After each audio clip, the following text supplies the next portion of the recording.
So hi friends, welcome back with another video. Welcome to Bio Study with Nikhil YouTube channel. Here we learn biology in simple way. Okay, so Maharashtra state board new syllabus हम देख रहे हैं of class 12th biology. हमारा एक ही mission है कि आपको bio के अंदर 90 अबव मार्क्स मिलने चाहिए, 90 के ऊपर, और मेरे को लगता है कि आपको जरूर मिलेंगे. तो चैप्टर नंबर जो है वो 15 आज शुरू करने वाला है, जिसका नाम है biodiversity conservation and environmental issue. दो पार्ट में ये डिवाइड होता है आपका चैप्टर का नेम. एक है बायोडाइवर्सिटी कंजर्वेशन. बायोडाइवर्सिटी मतलब क्या, तो वैरायटी ऑफ स्पेसीज, मतलब different different species, animals, micro organisms. Okay, वो क्या होती है, तो अर्थ पे रहते हैं, उसको हम बायोडाइवर्सिटी बोलते हैं. एंड जो सेकंड है बायोडाइवर्सिटी का कंजर्वेशन करना है, मतलब उसको कंजर्व करना है, उसको एक्सटिंक्ट नहीं होने देना है. ओके, सो उसको हम बोलेंगे biodiversity conservation. And environmental issue की एनवायरमेंट से रिलेटेड बाकी कौन सा, फिर पोल्यूशन, उसके बाद जो बायोटेक्नोलॉजी है, ये देखेंगे कि यहाँ पर एनवायरमेंट के ऊपर क्या क्या उसका इफेक्ट होता है, इश्यूज क्या है एनवायरमेंट से रिलेटेड, वो भी देखेंगे यहाँ पर आज के इस वीडियो के अंदर. मतलब कि ये अपना चैप्टर है 15, और ये जो पूरा का पूरा चैप्टर है ये हम एक ही वीडियो के अंदर लेने वाले हैं, जिसको हम कहते हैं वन शूट वीडियो. एक ही वीडियो के अंदर पूरा का पूरा चैप्टर यहाँ पर आज खत्म होने वाला है. तो चलिए वीडियो को शुरू करते हैं. तो सबसे पहले देखो आप, biodiversity conservation and environmental issue, ये हमारे चैप्टर का क्या है, तो नेम है. Okay, so this is the name of our chapter bio, and second है डाइवर्सिटी. सो फर्स्ट देखते हैं डाइवर्सिटी मतलब क्या होता है. डाइवर्सिटी मतलब होता है वैरायटी. सो वैरायटी मतलब क्या होता है, तो किसी भी दुकान के अंदर हम जब जाएंगे तो बोलेंगे उसको कि आप डिफरेंट डिफरेंट वैरायटीज हमको दिखाओ. तो वैरायटी मतलब होता है चेंजेस, डिफरेंट बातें, चीजें. ओके, सो डाइवर्सिटी मतलब होता है varieties. And variety of life, मतलब कि लाइफ को हम क्या बोलते हैं, शॉर्ट में बायो बोलते हैं. Okay, so varieties of life is called as biodiversity. मतलब कि लाइफ, मतलब कि ऑर्गेनिज्म की वैरायटी. ऑर्गेनिज्म जो होते हैं वो डिफरेंट डिफरेंट होते हैं, मतलब कि डिफरेंट स्पेसीज होती है हमारे अर्थ पे, और उसको ही हम बोलते हैं बायोडाइवर्सिटी. क्लियर बात है. ओके, सो इसमें क्या आता है, इंक्लूड अ वास्ट अरे ऑफ स्पेसीज, मतलब कि यहाँ पर बहुत सारे स्पेसीज आते हैं. ऑफ माइक्रो ऑर्गेनिज्म, मतलब छोटे मॉलिक्यूल. कौन से फिर छोटे ऑर्गेनिजम्स, वायरसेस, अलगी, उसके बाद फंजाई, प्लांट्स एंड एनिमल्स. ये क्या है, तो माइक्रो ऑर्गेनिजम्स है. ऑकरिंग ऑन, कहाँ पर, अर्थ के ऊपर. सम कैसे टेरेस्ट्रियल है, जो कि लैंड के ऊपर रहते हैं. सम जो है वो एक्वेटिक है, मतलब कि जो वाटर के अंदर रहते हैं. ओके, सो वो हो गया एक्वेटिक. एंड कुछ जो है वो एयर के अंदर रहते हैं, उसको हम एरियल बोलते हैं. सो इस तरह से क्या है, तो डिफरेंट स्पेसीज जो है वो अर्थ पे रहती है, और उसको ही हम बायोडाइवर्सिटी बोलते हैं, बिकॉज ये वैरायटी ऑफ स्पेसीज है, डिफरेंट डिफरेंट स्पेसीज है. ओके, देन बायोडाइवर्सिटी या फिर diversity is the respect to the size. Diversity फिर किससे रिस्पेक्टिव में है, मतलब कि कौन सी चीज बातों को रखा जाता है ध्यान में बायोडाइवर्सिटी यहाँ पर पढ़ते वक्त, वो है साइज. रिस्पेक्ट टू साइज, मतलब कि ऑर्गेनिज्म का साइज कितना है उसके ऊपर वो डिफरेंट हुआ है, डिफरेंट डिफरेंट वैरायटी गिरी है. उसके बाद है शेप के ऊपर, उसके बाद साइज, उसके बाद कलर के ऊपर वैरायटीज गिरी है. मोड ऑफ न्यूट्रिशन, मतलब कि न्यूट्रिशन कैसे लेता है, ये कैसे इंटेक करता है फूड को. मतलब कि जो ऑर्गेनिजम्स है वो साइज के ऊपर, शेप के ऊपर, कलर के ऊपर, मोड ऑफ न्यूट्रिशन, मतलब कि कैसे वो फूड को इंटेक कर रहा है, इसके बेसिस पे. उसके बाद टाइप्स ऑफ हैबिटेट. हैबिटेट मतलब कि जगह, जिस जगह पे वो रहता है उसको बोलते हैं हैबिटेट उस एनिमल का. तो हैबिटेट भी डिफरेंट डिफरेंट है ऑर्गेनिज्म का, इसलिए डिफरेंट डिफरेंट स्पेसीज क्रिएट हुई है, और ये बायोडाइवर्सिटी के अंदर आता है. उसके बाद रिप्रोडक्शन के मेथड जो है वो डिफरेंट डिफरेंट है ऑर्गेनिज्म के अंदर. सो उसके हिसाब से जो स्पेसीज है, जो एनिमल है, वो डिफरेंट कैटेगरीज के अंदर डिवाइड किए गए हैं. लाइफ साइकिल भी ऑर्गेनिजम्स की डिफरेंट होती है. सो ये हो गया पूरा का पूरा biodiversity conservation and environmental issue के अंदर हमने देखा बायोडाइवर्सिटी क्या है. सो किससे लेकर, मतलब बायोडाइवर्सिटी क्यों है, बिकॉज डाइवर्सिटी इसके शेप में है, साइज में है, मतलब कि डिफरेंस है, इसलिए ये ऑर्गेनिज्म जो है वो डिफरेंट डिफरेंट बने हैं, इसलिए डाइवर्सिटी अर्थ पे क्रिएट हुई है. नाउ अब देखते हैं इसकी डेफिनेशन, बायोडाइवर्सिटी की प्रॉपर डेफिनेशन. बायोडाइवर्सिटी हमको पता है कि डिफरेंट ऑर्गेनिजम्स अर्थ के ऊपर रहते हैं, लेकिन इसकी डेफिनेशन क्या है, it is the part of nature. ये क्या है, तो एक नेचर का पार्ट है, and which include the difference in the genes among the individuals. Genes जो है मतलब कि सेगमेंट ऑफ डीएनए को हम जीन्स बोलते हैं, तो वो डिफरेंट होते हैं डिफरेंट डिफरेंट ऑर्गेनिज्म के अंदर. ऑफ अ स्पेसीज, मतलब स्पेसीज का एक एनिमल और दूसरे स्पेसीज का दूसरा एनिमल, इन दोनों के जीन में जो डिफरेंस है, ओके, जो वैरायटी है, एंड उसके बाद है रिचनेस ऑफ ऑल प्लांट्स, मतलब कि रिचनेस, बिकॉज वो जो है वो बाद में डेवलप हुआ है, उसकी richness of all plants and animal species at different scales बोले तो डिफरेंट जगह पे, रीजन में जो है वो क्या है, तो उनकी रिचनेस है, मतलब कि वहां पर वो है। एंड इन स्पेस उसको हम क्या बोलेंगे, तो बायोडाइवर्सिटी बोलेंगे। ओके, सो बायोडाइवर्सिटी सिंपल में it is part of nature, ये पहला, which include the difference in the genes among the individuals. यहाँ पर दूसरा भाग, मतलब कि इसको थोड़ा पार्ट पार्ट में डिवाइड करो। अगर कोई भी डेफिनेशन बड़ी है तो उसको पार्ट में डिवाइड करना सीखो। First part, it is the part of nature, ये first part. Then which include the difference in genes among the individuals of the species and the variety, इधर second part. And richness of the all plants and animal species at different scales in space, मतलब कि जहाँ different reason पे जो है वो richness है plants and animal की, ये हो गया इसका थर्ड पार्ट। सो ये थर्ड पार्ट में, मतलब 3 पार्ट में ये जो है डेफिनेशन ऑफ बायोडाइवर्सिटी है। सो इस तरह से अगर किसी भी बड़ी से बड़ी डेफिनेशन को अगर आप पार्ट में यहाँ पर याद करोगे तो आपको सिंपल में याद में रहेगा। ओके, सो ये है डेफिनेशन ऑफ बायोडाइवर्सिटी। बहुत सिंपल पार्ट है ये, इसमें कोई ज़्यादा डिफिकल्टी वाली बात नहीं है। सो जो बायोडाइवर्सिटी होती है ये 3 टाइप की होती है। फर्स्ट है जेनेटिक डाइवर्सिटी, देन है स्पेसीज डाइवर्सिटी, देन है इकोलॉजिकल डाइवर्सिटी। ये 3 टाइप्स के डाइवर्सिटी होते हैं। अब फर्स्ट में हम देखेंगे जेनेटिक डाइवर्सिटी, बाद में देखेंगे स्पेसीज डाइवर्सिटी एंड बाद में देखेंगे इकोलॉजिकल डाइवर्सिटी। सो फर्स्ट में स्पेसीज देखते हैं, एक एक देखेंगे बाद में और इसको कंपेरेटिवली रिवाइज करेंगे। सो फर्स्ट में है जेनेटिक डाइवर्सिटी। जेनेटिक डाइवर्सिटी क्या है? It is the intraspecific diversity. Intraspecific and interspecific में क्या डिफरेंट होता है? सो सबसे पहले आप ध्यान में लो, जो इंट्रा होता है वो होता है एक के बीच में। ओके, एक मतलब विद इन वन। इंट्रास्पेसिफिक मतलब कि इंट्रास्पेसिफिक, इंट्रा बोले तो एक के बीच में, एंड स्पेसिफिक मतलब क्या, तो एक स्पेसिस के अंदर, उसको हम बोलेंगे इंट्रास्पेसिफिक। मतलब ये पूरी की पूरी स्पेसिस है और इसके अंदर जो है वो डिफरेंस है, उसको हम बोलेंगे इंट्रास्पेसिफिक। देखो आप समझ में आया इंट्रास्पेसिफिक? अगर इंटरस्पेसिफिक होता तो 2 स्पेसिस के बीच में, ये एक ही स्पेसिस के बीच में जेनेटिक डाइवर्सिटी होती है। सो क्या है तो फिर it is the diversity in the number, उसके बाद है types of genes as well as the chromosome present, मतलब कि नंबर, उसके बाद जीन्स, क्या क्या देखो यहाँ पर फर्स्ट में नंबर, उसके बाद types of genes and chromosome present at the different species. मतलब जो जीन्स है, जो नंबर ऑफ क्रोमोसोम है, जो यहाँ पर टाइप्स है क्रोमोसोम प्रेजेंट होती है, जो टाइप्स ऑफ जीन्स होते हैं उसके बेसिस पे, मतलब कि ये डाइवर्सिटी है। मतलब किसके अंदर? जेनेटिक मटेरियल के अंदर, इसलिए हम इसको जेनेटिक डाइवर्सिटी बोलते हैं। मतलब कि किसी के अंदर क्रोमोसोम का पेयर नंबर अलग, किसके अंदर जीन डिफरेंट होते हैं, किसके अंदर जो है वो जो है यहाँ पर देखो आप टाइप्स एंड यहाँ पर जीन्स जो है वो अलग अलग होते हैं। मतलब कि इसके अंदर जेनेटिक मटेरियल डिफरेंट होता है, इसलिए हम इसको जेनेटिक डाइवर्सिटी बोलते हैं। डाइवर्सिटी सिंपल में डिफरेंस, और ये जेनेटिक मटेरियल का डिफरेंस या फिर जेनेटिक डाइवर्सिटी ये एक ही स्पेसिस के अंदर होती है, इसलिए हम इसको इंट्रास्पेसिफिक बोलते हैं। अगर 2 स्पेसिस के बीच में अगर ये होता तो इसको हम इंटरस्पेसिफिक बोलते हैं। बाद में हमको सेकंड वाली डाइवर्सिटी में पढ़ना है। सो फर्स्ट में वाली डाइवर्सिटी में है जेनेटिक डाइवर्सिटी। इसमें हमको सिर्फ यही बताना है कि ये एक स्पेसिस के अंदर होती है और इसके अंदर जो जेनेटिक मटेरियल है उसके अंदर का डिफरेंस होता है बस। और जेनेटिक मटेरियल के अंदर हमको बता जाना है types of genes, chromosome present, number, type gene के नंबर। तो इस तरह से वो जो डिफरेंस आता है एक स्पेसिस के अंदर उसको हम जेनेटिक डाइवर्सिटी बोलते हैं। Okay, so greater the diversity, the greater would be the, यहाँ पर देखो आप सस्टेन ऑफ स्पेसीज, मतलब कि क्या सस्टेन बोले तो एनवायरमेंट में टिकना। ओके, सो अगर डाइवर्सिटी ज्यादा होगी तो वो स्पेसीज ज्यादा से ज्यादा एनवायरमेंट में रहेगी। एग्जाम्पल देखो आप 1000 varieties of mangoes and 50,000 varieties of rice and wheat. So ये क्या है तो वैराइटीज है। राइस के अंदर कितनी वैरायटी देखो आप 50,000 वैरायटीज है, 50,000। अब ये 50,000 के अंदर जो जेनेटिक मटेरियल है वो सेम होगा या डिफरेंट होगा? डिफरेंट होगा। और इस तरह के डाइवर्सिटी जो है उसको हम जेनेटिक डाइवर्सिटी बोलते हैं। इसके अंदर number of and types of genes अलग होंगे, क्रोमोसोम जो है वो अलग होंगे। इस तरह से ये राइस जो है, राइस के डिफरेंट मतलब कि 50,000 जो स्पेसीज है उसके अंदर कौन सी वैरायटी या फिर डाइवर्सिटी पाई जाती है तो वो है जेनेटिक डाइवर्सिटी। ओके, सो ये हो गया जेनेटिक डाइवर्सिटी। सेकंड हमको पढ़नी है वो है स्पेसिफिक डाइवर्सिटी। स्पेसिफिक डाइवर्सिटी क्या है? It is the interspecific diversity. It is interspecific. First वाली जो थी हमारी जेनेटिक डाइवर्सिटी वो कैसी थी? इंट्रास्पेसिफिक, जो कि एक ही स्पेसिस के अंदर होती थी। लेकिन यहाँ पर जो है वो है इंटरस्पेसिफिक, मतलब कि 2 डिफरेंट स्पेसिस के बीच में जो डाइवर्सिटी होती है उसको हम बोलते हैं यहाँ पर स्पेसिफिक डाइवर्सिटी। लेकिन इसके अंदर क्या होता है एक्चुअल में देखेंगे। सो यहाँ पर देखो आप the number of species of plants and animals that present in the region constitutes its species diversity। मतलब कि यहाँ पर बहुत सिंपल है, number of species of plants and animals. Species diversity मतलब कि स्पेसीज डिफरेंट डिफरेंट होती है। जेनेटिक डाइवर्सिटी जो एक स्पेसीज के अंदर होती है उसके अंदर जेनेटिक मटेरियल डिफरेंट होता है। स्पेसीज डाइवर्सिटी में स्पेसीज डिफरेंट होती है। The number of species of plant and animals that are present in the region constitute its species diversity, उसके अंदर डाइवर्सिटी होता है। As well as number of individuals at the different species, मतलब number of individual भी different होते हैं। अगर ये स्पेसीज है, ये स्पेसीज, इधर अगर 100 इंडिविजुअल्स है तो इधर 50 इंडिविजुअल्स है, मतलब कि इसके अंदर क्या है तो डाइवर्सिटी है।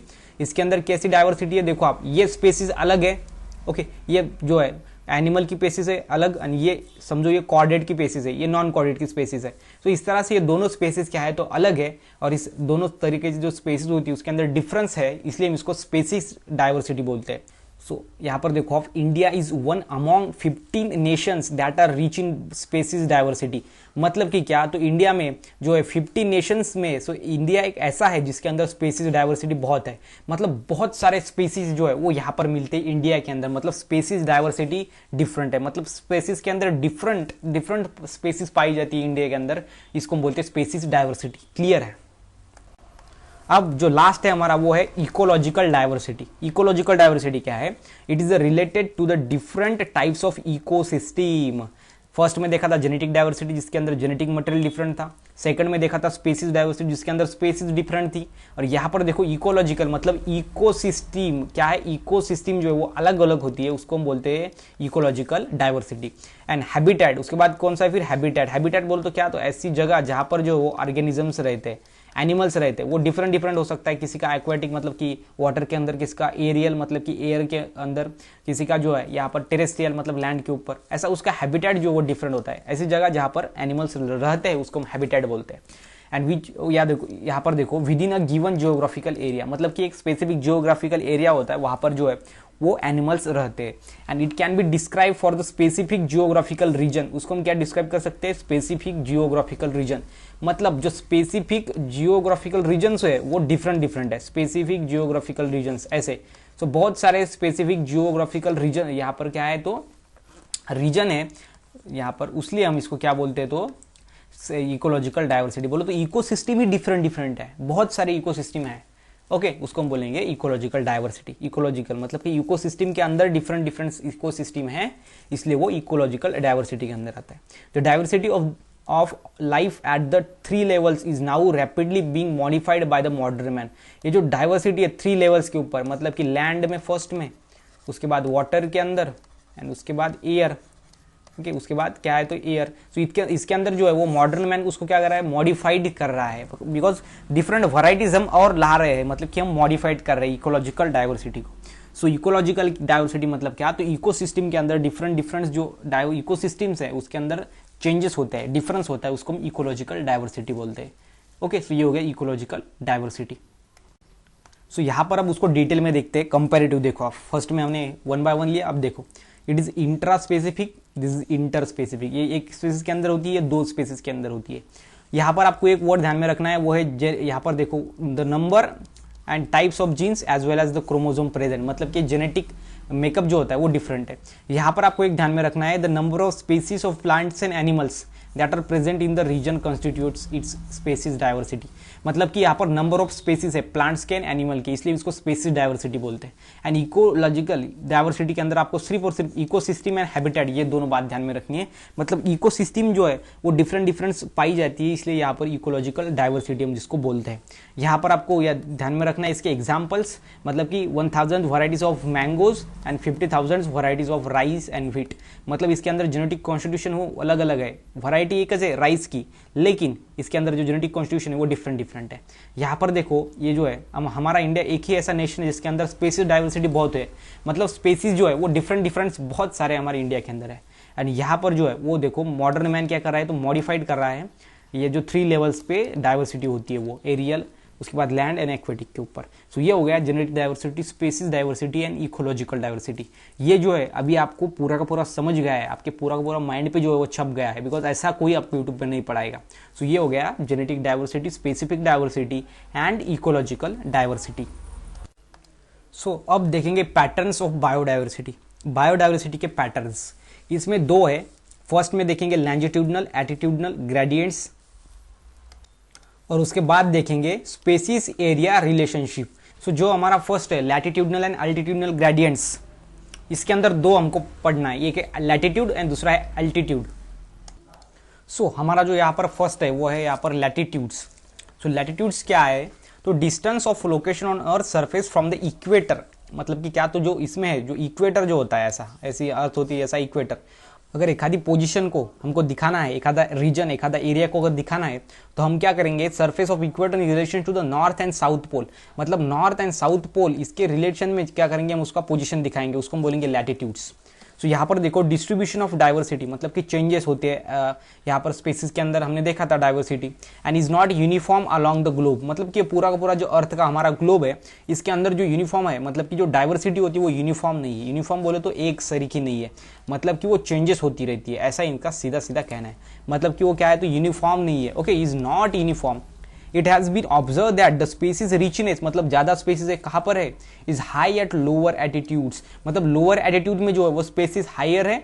Okay, and there is steady decline toward the poles, और जो पोल्स है उसकी तरफ वो स्टेडी डिक्लाइन, डिक्लाइन मतलब थोड़ी कम होती जा रही है।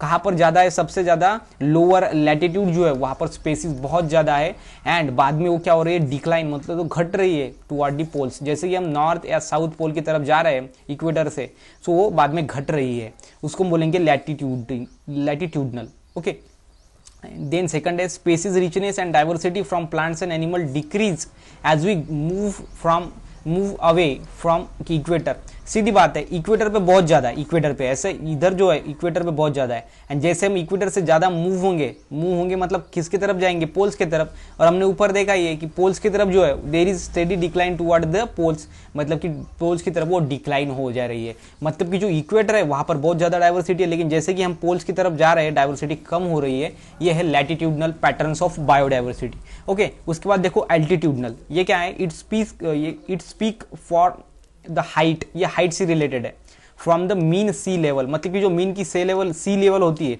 उसकी जो हाइट है उसके ऊपर डिपेंड रहते हैं। एंड यहाँ पर देखो speak for the height from mean sea level. Okay, उसको हम यम या सीएल बोलते हैं, अपवर्ड, ऊपर की तरफ से। Species diversity is more at lower attitude पे मोर है than the higher attitude. So higher attitude पे जो है मतलब कि मीन लेवल जो होती है, यहाँ पर मीन देखो आप मीन सी लेवल, इसके ऊपर जो होती है वहां पर स्पेसिस ज्यादा होती है, नीचे जो है वो स्पेसिस घट जाती है, वो कम हो जाती है। Okay, and it is because of higher altitudes change in climatic condition. तो आप बोलेंगे हायर पे क्यों है, तो बिकॉज क्लाइमेटिक जो कंडीशन होता है वो चेंज होता है हायर एल्टीट्यूड्स पे। जैसे ही हम मीन सी लेवल के ऊपर जाएंगे वैसे वैसे जो कंडीशन है वो चेंज होती जाएंगी, और जो कंडीशन है वो फेवरेबल नहीं रहेंगी किसी भी ऑर्गेनिज्म को रहने के लिए। सो इसलिए लोअर एटीट्यूड में ही ज्यादा से ज्यादा स्पेसिस होती है, मतलब कि डाइवर्सिटी होती है। सो ये दो हो गए पैटर्न्स ऑफ बायोडाइवर्सिटी। फर्स्ट में है लॉन्जिट्यूडनल एंड एटीट्यूडनल ग्रेडियंट। सो यहाँ पर देखा हमने longitudinal and attitudinal gradient simple way के अंदर, कंपैरेटिव में एंड डिटेल में। उसके बाद जो हमारा सेकंड पैटर्न है वो है species area relationship. Species and area, इसके अंदर क्या रिलेशनशिप है वो देखेंगे। पैटर्न्स ऑफ बायोडाइवर्सिटी का ये सेकंड होता है। फर्स्ट में देखा था हमने वो लैटिट्यूड एंड एटीट्यूड ग्रेडियंट्स, ये second species area relationship. So scientists that try to establish relationship between species and diversity. Species हमको पता है कि कोई भी एनिमल की एक स्पेसीज होती है, एंड डाइवर्सिटी मतलब कि differences. Okay, and size of habitat, इसके बीच में उन्होंने क्या किया, तो इस्टेब्लिश किया रिलेशनशिप को, ट्राई किया, मतलब कि उन्होंने ट्राई किया कि भाई कैसे इस्टेब्लिश किया जाए diversity, species and size of habitat, इसके अंदर का रिलेशन कैसे यहाँ पर लाया जाए। तो उन्होंने क्या बताया, it consider that the number of species present is directly proportional to the area, मतलब कि जो स्पेसीज है वो डायरेक्टली प्रोपोर्शनल है एरिया को। अगर आपको फिजिक्स में पता होगा कि डायरेक्टली प्रोपोर्शनल जो होता है, इसका मीनिंग क्या होता है, डायरेक्टली प्रोपोर्शनल का मीनिंग ऐसा ही है कि इधर की अगर क्वांटिटी बढ़ेगी तो इधर की भी क्वांटिटी बढ़ेगी, और इनवर्सली प्रोपोर्शनल होता है, इधर की अगर क्वांटिटी बढ़ेगी तो इधर की घट जाएगी। ओके, सो इनवर्सली प्रोपोर्शनल का यहाँ पर कोई लेना देना नहीं है, हमको पढ़ना है डायरेक्टली प्रोपोर्शनल। तो डायरेक्टली प्रोपोर्शनल में क्या है, यहाँ पर स्पेसिस अगर बढ़ गई तो एरिया भी बढ़ेगा, सिंपल सी बात है। अगर एरिया बढ़ गया तो स्पेसिस भी बढ़ेगी, मतलब कि क्या, तो यहाँ पर देखो जो स्पेसिस एंड एरिया इसके बीच में का रिलेशनशिप क्या है, फिर species is directly proportional to the area. जैसे जैसे स्पेसिस बढ़ती रहेंगी एनिमल्स की, वैसे वैसे एरिया भी बढ़ता जाएगा। एंड ये यहाँ पर देखो वही है।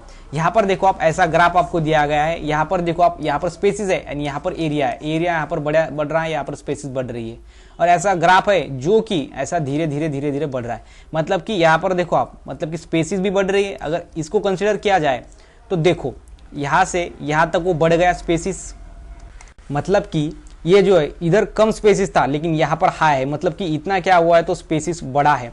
एंड उसके बाद अगर एरिया की बात करें तो यहाँ पर हाई लो एरिया था, लेकिन यहाँ पर देखो आप ये यहाँ पर आ गया है, मतलब कि एरिया भी यहाँ पर बढ़ गया है। मतलब जैसे जैसे स्पेसिस बढ़ेगी वैसा वैसा एरिया भी बढ़ेगा। मतलब species is directly proportional to the area. ये है species relationship, area and species के बीच में का रिलेशनशिप। मतलब species is directly proportional to the area. So ये हो गए पैटर्न्स ऑफ बायोडाइवर्सिटी। फर्स्ट में longitudinal latitudinal gradients and second है स्पेसिस एरिया रिलेशनशिप। ऐसा कंपैरेटिव में ऐसे नोट्स बना के जो आपको कोई नहीं पढ़ाएगा, इसमें बहुत मेहनत लगी है। सो अब देखेंगे importance of species diversity to the ecosystem. So जो डेविड टिलमन है, ये साइंटिस्ट है, उन्होंने क्या किया, carried out various field experiment. Fields के अंदर इन्होंने बहुत सारे एक्सपेरिमेंट किए and prove that species richness, जो स्पेसीज की मतलब रिचनेस बहुत ज़्यादा स्पेसीज होती है, does help the stability of ecological community. मतलब जो इकोलॉजिकल कम्युनिटी है, इकोसिस्टम के अंदर जो कम्युनिटी होती है उसको हेल्प करती है स्पेसीज रिचनेस।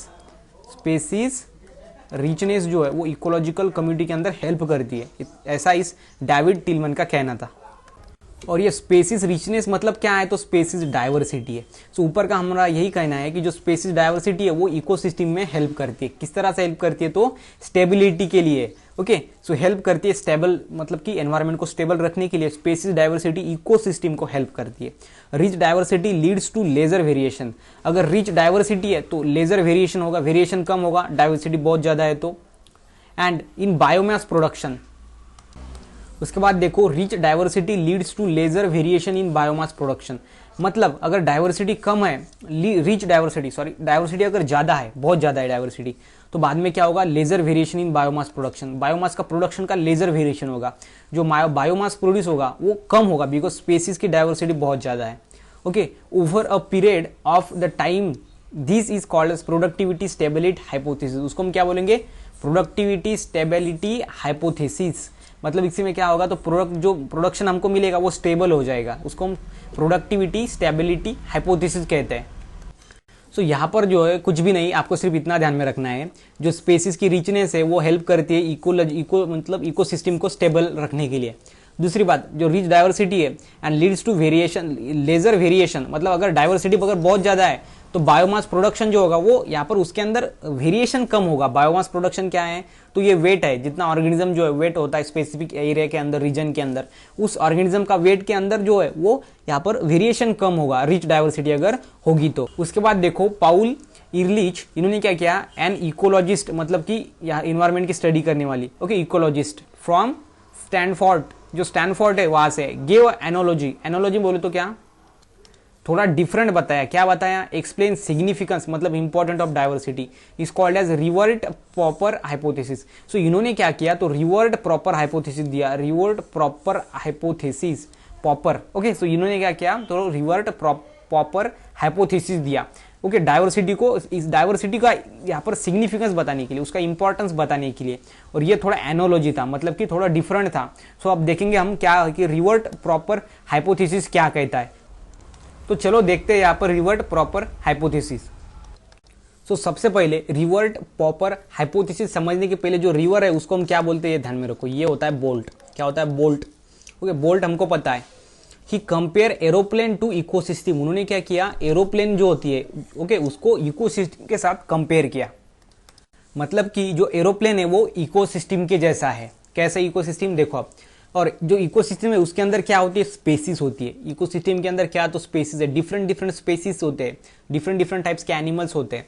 एंड जो स्पेसीज है उसको कंपेयर किया उन्होंने रिवेट्स के साथ। मतलब स्पेसीज क्या है, तो एक बोल्ट की जैसी है, जैसा एरोप्लेन इकोसिस्टम के जैसा है, वैसे ही एरोप्लेन के अंदर जो बोल्ट्स होते हैं वो स्पेसिस के अंदर है। मतलब कि इकोसिस्टम किससे बनती है, स्पेसिस से बनती है, वैसे ही एरोप्लेन को जोड़ने का काम बोल्ट करता है। मतलब एरोप्लेन इकोसिस्टम को कंपेयर किया उन्होंने एंड स्पेसिस को रिवर्ट से। अब देखो, reverts that keep all parts of aeroplane together. Reverts क्या करता है, बोल्ट क्या करता है, एरोप्लेन के सभी पार्ट जो होते हैं उनको एक जगह पर लाता है, उसको मतलब कि टुगेदर एक जगह पर रखता है। Of course there are thousands of rivets needed to hold all the parts of aeroplane together. और यहाँ पर थाउजेंड्स बोल्ट लगेंगे हमको एरोप्लेन के सभी पार्ट्स को जोड़ने के लिए, उसको सभी पार्ट को एक जगह पर ऐसे पकड़ के रखने के लिए हमको क्या लगेगा, थाउजेंड्स ऑफ रिवर्ट्स लगेंगे। ओके, किसी भी एरोप्लेन के पार्ट्स को होल्ड करने के लिए। And if each passenger so each मतलब कि एक आधा पैसेंजर अगर डिसाइड करे to pop even and rivets और इन अदर वर्ड, मतलब कि अगर एक आधे पैसेंजर ने एक आधे बोल्ट को निकाल दिया तो क्या पूरे का पूरा जो अपना एरोप्लेन है उसके पार्ट्स नीचे गिरेंगे? तो अगर एक आधा बोल्ट जो है वो अगर किसी पैसेंजर ने निकाल दिया तो पूरा का पूरा जो अपना पार्ट्स है एरोप्लेन का वो नहीं गिरेगा। क्यों? बिकॉज यहाँ पर थाउजेंड्स ऑफ रिवेट्स है, मतलब थाउजेंड्स ऑफ बोल्ट जो है वो लग रहा है एक एरोप्लेन को कंबाइन करने के लिए। मतलब कि बात बहुत सीधी है, यहाँ पर 1000 बोल्ट जो है वो लग रहे हैं एरोप्लेन को, एंड उसमें से अगर हम एक बोल्ट निकाल देते तो कोई फर्क नहीं पड़ता। उसी तरह से if one species gate extinct, अगर स्पेसीज अगर इकोसिस्टम के अंदर जो स्पेसीज है वो अगर एक्सटिंक्ट हो गई, उसका अगर पूरी की पूरी डिस्ट्रॉय होगी, तो initially not much of the यहाँ पर देखो टर्बुलेंस, मतलब कि कोई भी हमको यहाँ पर टर्बुलेंस बोले तो क्या, तो डिसएडवांटेज नहीं होगा। अगर एक आधी स्पेसीज मतलब थाउजेंड ऑफ स्पेसीज में से अगर एक आधी स्पेसीज निकल गई, डिस्ट्रॉय हो गई, तो हमको कुछ भी टर्बुलेंस नहीं होगा, लेकिन will be experience but slowly. वो बाद में हमको एक्सपीरियंस होगा लेकिन स्लोली एक्सपीरियंस होगा। बिकॉज अगर एक बोल्ट निकाल दिया तो उसके बाद उसका दूसरा बाजू का बोल्ट है वो ढीला हो जाएगा, उसके बाद ऐसा धीरे धीरे हमको क्या होगा, तो स्लोली एक्सपीरियंस होगा उस बातों का, और उसको बोलेंगे rivet popper hypothesis, rivet. Okay, so rivet क्या है, तो प्रॉपर हाइपोथेसिस। इन्होंने सिंपल क्या किया, एरोप्लेन को कंसीडर किया, कंपेयर किया इकोसिस्टम के साथ। जैसे एरोप्लेन को जोड़ने के लिए डिफरेंट रिवेट्स लगते हैं, रिवेट्स मतलब बोल्ट, थाउजेंड्स ऑफ बोल्ट लगते हैं। अगर एक आधा बोल्ट निकल भी गया तो कुछ फर्क नहीं पड़ता, इनिशियली नहीं पड़ता, मतलब कि स्टार्टिंग में, लेकिन ऐसे जब टाइम जाता है, निकल जाता है, तो बाद में धीरे धीरे हमको स्लोली उसका इफेक्ट जो है हमारे एरोप्लेन पे होगा। उस तरीके से ही जो हमारा एनवायरमेंट है उसके अंदर जो स्पेसिस है, अगर एक आधी स्पेसिस एक्सटेंड भी हो गई तो कुछ नहीं, इनिशियली हमको कुछ यहाँ पर ट्रबलेंस नहीं होगा, लेकिन बाद में धीरे धीरे हमको वो एक्सपीरियंस होगा। ये है रिवेट प्रॉपर हाइपोथेसिस। सो अगर वीडियो अच्छा लगा तो प्लीज वीडियो को लाइक करो। उसके बाद देखो आप यहाँ पर है लॉस ऑफ बायोडाइवर्सिटी, ये हमारा नेक्स्ट पॉइंट है। सो बायोडाइवर्सिटी का लॉस हो रहा है। So loss of biodiversity leads to overall imbalance in ecosystem. Ecosystem के अंदर क्या होगा, तो इम्बैलेंस होगा। अगर यहाँ पर क्या हुआ तो लॉस ऑफ बायोडाइवर्सिटी अगर हो गया तो इम्बैलेंस हो जाएगा। मतलब कि कुछ स्पेसीज अगर यहाँ पर डेड हो गई तो उसके ऊपर डिपेंड है जो वो स्पेसीज जो होती है स्पेसीज वो भी डेड हो जाएंगी, मतलब कि पूरा का पूरा इकोसिस्टम इम्बैलेंस हो जाएगा। तो there are 3 types of extinction, मतलब कि लॉस को ही दूसरा नाम है एक्सटिंक्शन, मतलब कि वो डिस्ट्रॉय हो रही है पूरी स्पेसीज। सो बायोडाइवर्सिटी के जो यहाँ पर है 3 टाइप्स के एक्सटिंक्शन होते हैं। फर्स्ट है नेचुरल, मतलब नेचुरली, सेकंड है मास, एंड थर्ड है मैन मेड। सो फर्स्ट अगर नेचुरल एक्सटिंक्शन की अगर बात करें तो इसके अंदर आता है फॉरेस्ट फायर।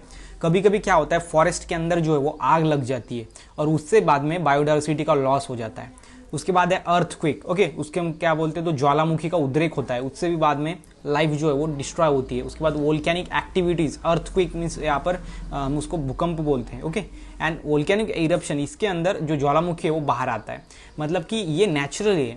बाकी ये क्या है, तो नेचुरल सभी प्रोसेस है जिनके अंदर बायोडाइवर्सिटी है, इसका लॉस होता है। सो इसलिए यहाँ पर 3 टाइप के एक्सटिंक्शन दिखाई दिए हैं, natural, mass and man made. So natural देख लिया, अब मैन मेड देखते हैं। हैबिटेट डिस्ट्रक्शन, मतलब कि हम क्या करेंगे, हैबिटेट डिस्ट्रॉय करेंगे। मतलब अगर एनिमल्स क्या है तो ट्रीज के ऊपर रहते हैं और हम क्या करेंगे, उसके ट्रीज को काट डालेंगे, तो ये क्या हो गया, बायोडाइवर्सिटी का एक्सटेंशन हो गया। लेकिन ये किसके, मतलब मैन मेड, मैन जो है वो खुद कर रहा है। उसके बाद हंटिंग, बहुत ज़्यादा लोग क्या करते हैं, शिकार करते हैं एनिमल्स का, सो वो भी क्या है, तो एक लॉस ऑफ बायोडाइवर्सिटी का मैन मेड का एक्सटेंशन है। उसके बाद है सेटलमेंट। सो किसी भी जगह पर हम क्या करते हैं, तो जगह लेते हैं, उसके बाद वहाँ पर के जो ट्रीज है वो यहाँ पर काट डालते हैं, उस जगह पर रहने लग जाते हैं, मतलब कि ये भी बायोडाइवर्सिटी का एक एक्सटेंशन। उसके बाद है ओवर एक्सप्लोटेशन, मतलब कि बहुत ज़्यादा हम यूज़ करते हैं। मतलब कि अगर हम फिश का कल्टीवेशन कर रहे हैं, फिश को जो है वहाँ पर कल्टीवेट कर रहे हैं, तो बहुत ज़्यादा यहाँ पर मतलब रेट में कल्टीवेट करेंगे, बहुत ज़्यादा जो फिशेस है वो यहाँ पर उस रिवर से निकालेंगे, उसको हम बोलेंगे ओवर एक्सप्लोटेशन। एंड उसके बाद है रिक्लेमेशन। रिक्लेमेशन मतलब क्या, तो किसी भी एक अगर सी है तो इसके सी के अंदर सब वाटर है, लेकिन लोग क्या कर रहे हैं, सी के अंदर कुछ जगह बना रहे हैं और उसके ऊपर रह रहे हैं, ऐसे सी को जो है वो ख़त्म कर रहे हैं, मतलब कि बायोडाइवर्सिटी वो लॉस हो रही है। और इस तरह से जो बायोडाइवर्सिटी लॉस होती है उसको मैन मेड एक्सटिंक्शन बोलते हैं। सो बायोडाइवर्सिटी जो वो 3 यहाँ पर उसके कॉज है, 3 मतलब कि टाइप्स है किसके, एक्सटिंक्शन के, मतलब कि जो डिस्ट्रॉय हो रही है। फर्स्ट है नेचुरल, मैन, उसके बाद mass and then man made. So natural हमने देख लिया एंड मैन मेड देख लिया। अब देखो mass, there are 5 mass of extinction. कितने मास है, 5 मास ऑफ एक्सटिंक्शन है। उसके बाद वो है ऑर्डोविसियन, डिओनियन, उसके बाद पर्मियन, ट्रायसिक। तो ये क्या है, ये है जियोलॉजिकल टाइम स्केल, मतलब कि जो एनिमल डेवलप हुए उसके अकॉर्डिंग ये उसका टाइम पीरियड है, वो उसका मासेस है, मतलब कि ये कुछ ऑर्गेनिज्म डिस्ट्रॉय हो गए इस पीरियड में, कुछ ऑर्गेनिज्म ऑर्डोविसियन में, कुछ डेवोनियन में। सो इस तरह से ये एक्सटिंक्शन है। अगर बात करें तो वैसे 5 एक्सटिंक्शन के मास होते हैं, वो है Ordovician, Devonian, Permian Tertiary and Triassic, Jurassic and Cretaceous Tertiary. ये 5 होते हैं। And current loss of biodiversity is considered as 6th, और अभी जो है वो जो बायोडाइवर्सिटी का लॉस हो रहा है वो 6th का कंसिडर किया जा रहा है। सो ये जो है 5, ये क्या है, तो ये टाइम पीरियड है, बाकी कुछ नहीं। जियोग्राफिकल टाइम जो स्केल है उस तरह से ये टाइम पीरियड्स है, मतलब कि इस टाइम पीरियड में क्या हुआ है, तो जो ऑर्गेनिज्म है उसका लॉस हुआ है, इसलिए ये इसको हम मास बोलते हैं। ओके, सो ये हो गए यहाँ पर जो है डाइवर्सिटी के, बायोडाइवर्सिटी के extinction, natural, man and man made, mass and man made. Okay, and ये जो है अभी जो लाइव है वो हम 6th कंसिडर करते हैं मास में के। Okay, 6th extinction. सो ये हो गया यहाँ पर लॉस ऑफ बायोडाइवर्सिटी। सो अब देखते हैं कॉजेस ऑफ बायोडाइवर्सिटी लॉसेस, मतलब कि बायोडाइवर्सिटी लॉस क्यों हो रही है, इसके अंदर के क्या रीजन है इसके बिहाइंड में, वो है कॉजेस ऑफ बायोडाइवर्सिटी लॉस। सबसे पहले habitat loss and fragmentation. So habitat बोले तो क्या है, ऐसी जगह जहाँ पर ऑर्गेनिजम्स रहते हैं, ऐसी जगह जहाँ पर एनिमल्स रहते हैं उसको हम हैबिटेट बोलते हैं। वो एक्वेटिक होता है, मतलब कि वाटर के अंदर, एयर के अंदर एरियल, लैंड के अंदर terrestrial. Okay, so prime cause of destruction, ये सबसे बड़ा ये कॉज है किसका, तो बायोडाइवर्सिटी लॉस का, वो है हैबिटेट लॉस एंड फ्रैगमेंटेशन। देखो, loss of local habitat due to the human activities creates threat to migrate birds, मतलब ये क्या कर रहे हैं, तो एक थ्रेट क्रिएट कर रहे हैं जिससे बर्ड जो है वो अपनी जगह छोड़ के जा रहे हैं, as well as those animals that need larger territorials. So larger territorials मतलब क्या, तो ऐसे एनिमल जिनको ऐसी बड़ी जगह लगती है, जिनको जो है उसके ऊपर जो है अपना जो है वो ऑनरशिप उनको लगाना पड़ता है, मतलब कि उनका इच्छा होती है वैसी। सो ऐसे एनिमल्स जो है वो बाद में वो जगह छोड़ के चले जाते हैं। Then tropical rain forest are being lost at the alarming rate. Alarming rate बोले तो ये बहुत ही घातक है। अलार्मिंग मतलब कि अभी यहाँ पर उसको रोकने की ज़रूरत है, ऐसे रेट पर जो है वो फॉरेस्ट डिक्लाइन हो रहा है, लॉस्ट हो रहा है। Forest cover has reduced from 40% to 6 over the years, मतलब कि जो फॉरेस्ट है अपना वो 40 to 6% हर ईयर में रिड्यूस हो रहा है। अगर ऐसा ही रिड्यूस चलता रहा तो जो है वो फॉरेस्ट पूरा का पूरा जो है टोटल डिक्लाइन हो जाएगा, टोटल डिस्ट्रॉय हो जाएगा। उसके बाद उधर की जो स्पेसीज है, जो बायोडाइवर्सिटी है, उनके ऊपर जो रहने वाले एनिमल्स है, जो बर्ड्स है, वो भी डिस्ट्रॉय हो जाएंगे। और इस तरह से एक धीरे धीरे एक स्पेसीज अगर डिस्ट्रॉय होगी तो उसका इफेक्ट इनिशियली नहीं पड़ेगा, लेकिन थोड़ी देर के बाद दूसरे स्पेसीज पे पड़ेगा, उसके बाद तीसरे, ऐसा होते होते जो बायोडाइवर्सिटी पूरी की पूरी लॉस हो सकती है। ये बहुत बड़ा इशू है। सो ये हो गया first, habitat loss and fragmentation. उसके बाद देखो over exploitation. So difference between human beings and other animals is that humans have tendency to accumulate beyond their needs, मतलब कि बाकी देखो बाकी एनिमल ऐसा है जिनको जितना लगता है उतना ही लेता है, लेकिन ह्यूमन बींग ऐसा है जो कि उसके नीड को छोड़ के, नीड जो जितनी की उससे उसको छोड़ के उसके बहुत ज़्यादा ले लेता है। नीड उसको इतनी की होती है लेकिन लेता इतना है, और इतना लेता है, इतना यूज़ करता है, एंड रिमेनिंग जो है ये पूरा का पूरा वेस्ट हो जाता है। मतलब कि इस तरह से क्या है, तो ये ओवर एक्सप्लॉयटेशन है। ओवर एक्सप्लॉयटेशन बहुत ज़्यादा एक्सप्लॉयट करता है, बहुत ज़्यादा लेता है। सो इस तरह से जो है बायोडाइवर्सिटी लॉस हो रही है। उसके बाद है अलाइन स्पेसिस इन्वेंशन। इसमें क्या है, when a new species get introduce into only ecosystem, any ecosystem sorry, okay, अगर न्यू स्पेसिस कौन से भी इकोसिस्टम के अगर इंट्रोड्यूस किए एक्सीडेंटली, और यहाँ पर देखो इन्वेंशली, मतलब कि अगर कोई एक्सीडेंटली न्यू स्पेसिस एक आधे एरिया के अंदर आ रही है, या फिर हम उसको आर्टिफिशियली उसको छोड़ रहे हैं एक आधे एरिया के अंदर, so there are changes that that proves, वो क्या करेंगे, proves harmful for existent species. तो जो स्पेसीज पहले रहती थी उसको ये स्पेसीज जो है वो हार्मफुल प्रोड्यूस कर सकती है, हार्म जो है वो कर सकती है। Something it can leads to extincts and of local species, और ऐसा कुछ हो सकता है जिससे लोकल स्पेसीज मतलब कि उस जगह पर रहने वाली जो स्पेसीज है, बाहर से कोई स्पेसीज डालने की वजह से वो एक्सटिंक्ट हो सकती है। And it called as invention species, उसको हम क्या बोलेंगे, इन्वेंसिव स्पेसीज, जो कि स्पेसीज रिड्यूस होती है अगर दूसरा कोई उसकी इलाके में उसके एरिया में आता है अगर दूसरी स्पेसीज, तो वो लोकल स्पेसीज पे बहुत बड़ा इफेक्ट जो है वो डालती है। उसको हम बोलेंगे यहाँ पर alien species invention, okay, invasion. So ये हो गया थर्ड कॉज बायोडाइवर्सिटी का। तो उसके बाद देखो लास्ट वाला है कॉज ऑफ बायोडाइवर्सिटी लॉस, वो है को एक्सटिंक्शन। को एक्सटिंक्शन मतलब क्या, तो एक अगर वैरायटी एक्सटिंक्ट हो गई तो उसके ऊपर डिपेंड रहने वाली दूसरी वैरायटी भी एक्सटिंक्शन उसका हो जाएगा, लॉस वो हो जाएगी। कैसे, अब देखो, organism are associated with the each other, organism एक दूसरे के ऊपर एसोसिएटेड होते हैं इन ऑब्लिगेटरी वे, मतलब स्पेसिफिक ऑर्गेनिज्म के ऊपर एसोसिएटेड होता है। In such cases extinction of one variety leads to loss of associated variety, मतलब इस केसेस में अगर ये वैरायटी लॉस हो गई तो उसके ऊपर फीड करने वाली दूसरी वैरायटी भी टोटल लॉस हो जाएंगी, ओके, फ्रॉम द इकोसिस्टम में से।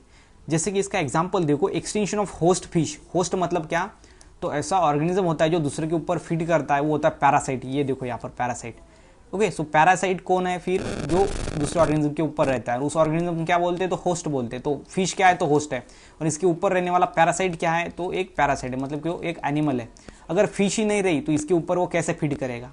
अगर फिश खत्म हो गई तो ये पैरासाइट को फूड नहीं मिलेगा और अपने आप ये भी खत्म हो जाएगा, मतलब कि को एक्सटिंक्शन, मतलब को एक्सटिंक्शंस, एक स्पेसीज खत्म हो गई तो उसके ऊपर डिपेंड रहने वाली दूसरी स्पेसीज भी खत्म हो जाएंगी, वो बिकॉज इसको जो स्पेसिफिक होस्ट चाहिए वो फिश के ऊपर ही वो फीड करता है, दूसरी फिश के ऊपर नहीं करता। अगर वो फिश खत्म हो गई तो ये भी खत्म हो जाएगा, ये होता है को एक्सटिंक्शंस। सो ये हो गया पूरा causes of biodiversity losses in comparative way, in simple way.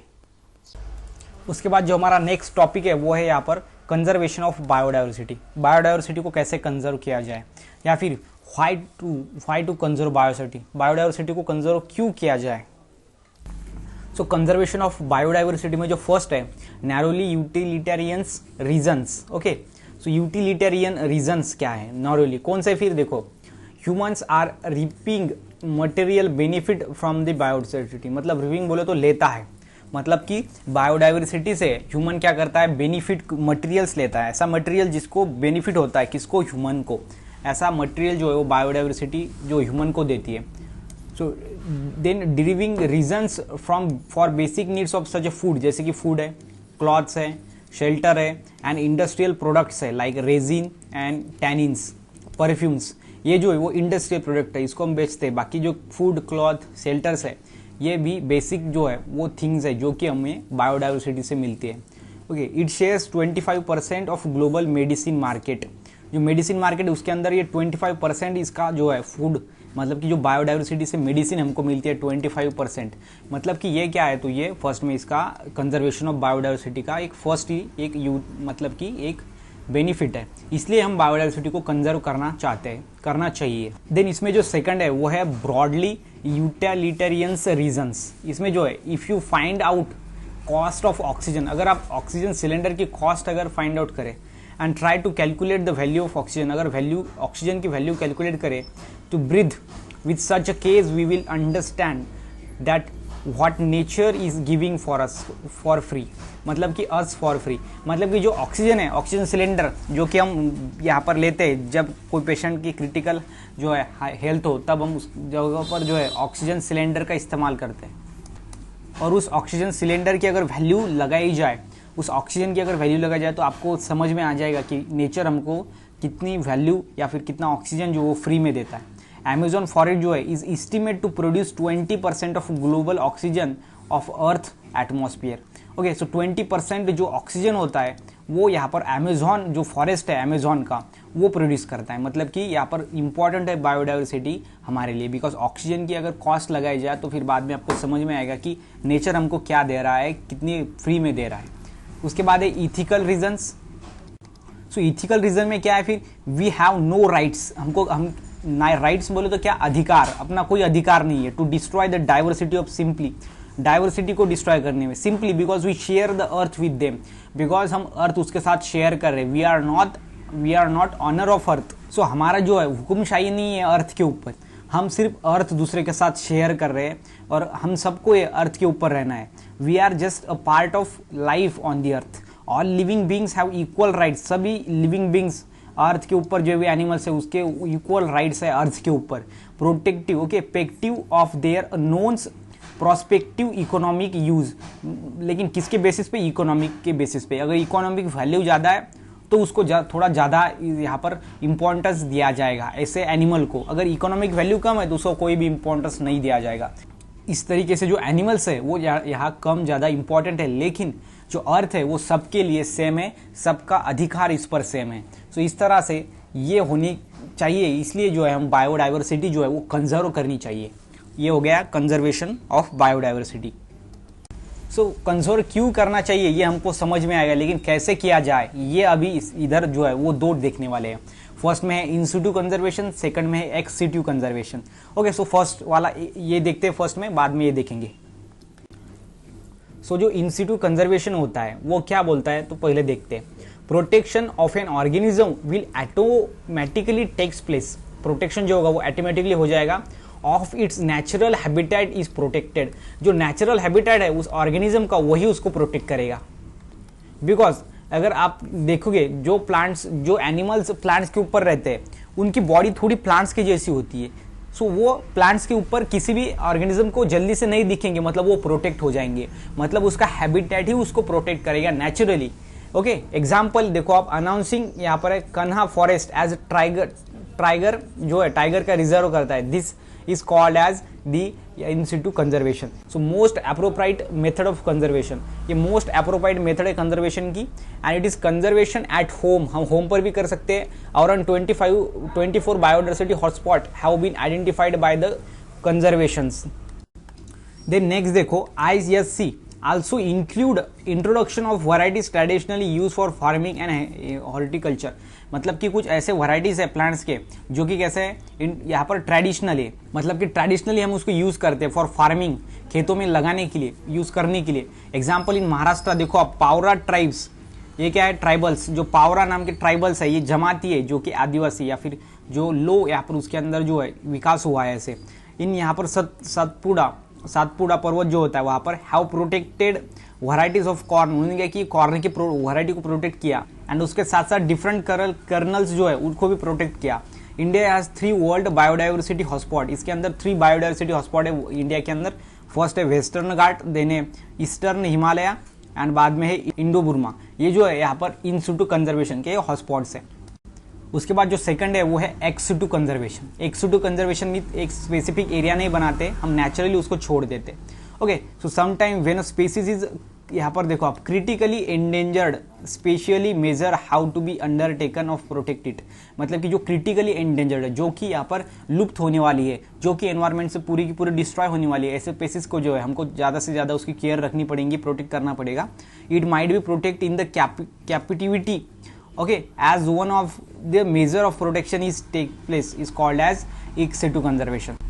So उसका जो एग्जाम्पल आप समझ लो, बाद में आपको समझ में आएगा। देखो आप, living beings are protected away from their natural habitat. मतलब कि जो नेचुरल हैबिटेट है उसको बाहर रखा जाता है इन स्पेशल सेटिंग्स, जैसे कि crocodile bank of Chennai. Chennai के अंदर एक क्रोकोडाइल बैंक है जिसके अंदर सभी क्रोकोडाइल्स को रखा जाता है, वो है एक्स सिटू कंजर्वेशन।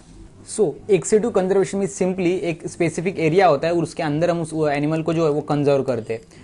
और जो इन सिटू कंजर्वेशन है उसके अंदर हम नेचुरली उसको ग्रो करने देते हैं, बिकॉज उसका जो हैबिटेट है नेचर में पाया गया, जो हैबिटेट है जिस जगह पे वो नेचर में रहता है वही जगह उसको प्रोटेक्ट कर दे। ठीक है, उसके बाद यहाँ पर देखो modern technique like tissue culture. जो टिश्यू कल्चर है जिसमें क्या करते हैं, तो लोअर ऑर्गेनिज्म के अंदर ऐसा पॉसिबल है कि हम टिश्यू लेंगे और उस टिश्यू से बाद में पूरा का पूरा न्यू ऑर्गेनिज्म जो है वो फॉर्म होगा, न्यू ऑर्गेनिज्म फॉर्म होगा बिकॉज ऑफ टिश्यू कल्चर। ये टिश्यू कल्चर के अंदर देखने जाता है। Okay, modern techniques like tissue culture.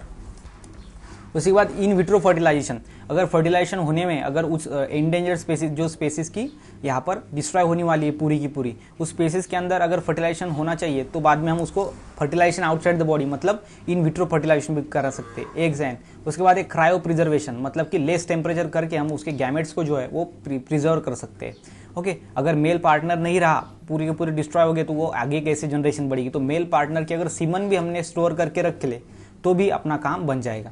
मतलब कि क्रायो प्रिजर्वेशन मेथड, जिसके अंदर लो टेम्परेचर करके स्पर्म को या फिर मेल गैमेट या फीमेल गैमेट को जो है वो यहाँ पर अच्छी तरीके से रखा जाता है ज़्यादा दिन तक। Are used to protect endangered species.